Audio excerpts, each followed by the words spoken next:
Hello, and welcome to the first and only edition of Civic News. Now that the world of Wokotopia has been destroyed, it is time to bring you a newscast highlighting all that we have learned and experienced through our brief 2-year existence. Here to help me with the newscast is Prabal Kaimi. Prabal? Yes, Max. First off, we learned a very valuable lesson about how capitalism is unavoidable.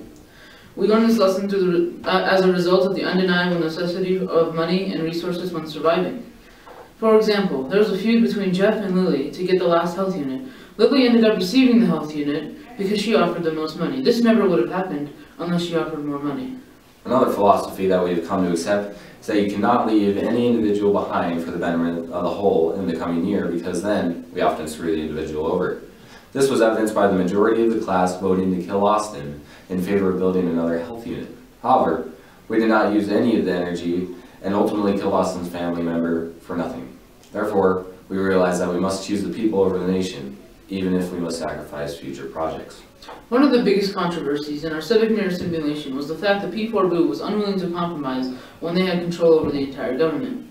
This simulation provided us with the valuable truth that when someone has absolute power, they answer to no one. This was also evidenced in Mantis Shrimp, aka Pee-wee's Breakfast Club, not compromising when they had power into 2000. Hence the reason why we realized that power allows those with it to do whatever they want.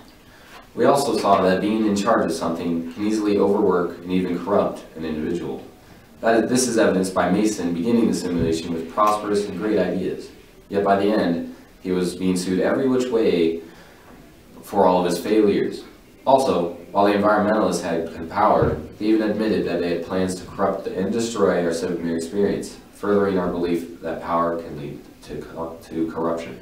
Also, we saw that private and public ownership opinions often collide at nearly every economic, political, and social turn. They combat over price ceilings, price floors, price caps, government ownership, and even who gets what and how much they get. This, obviously, can be evidenced by Troy Jackson and Will's daily arguments. Not only did these arguments ensue in the town hall and legislative events, but it also occurred in the court event and the market event. Clearly, this topic is important to all aspects of life, something we did not realize until after the civic mirror experience.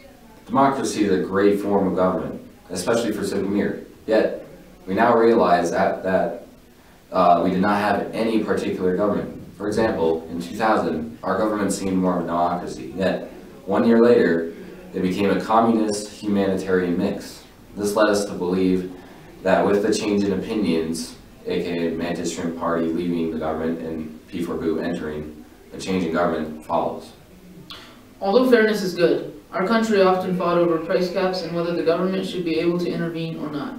This may seem like a generic issue, but yet really the battle was over money. This was whether the private owner should receive all the profits of the government, should it help its citizens receive discounts. Finally, the single most important lesson we learned from civic mirror is don't trust the environmentalists. This is Max Mead and Prabal Kaimi signing off.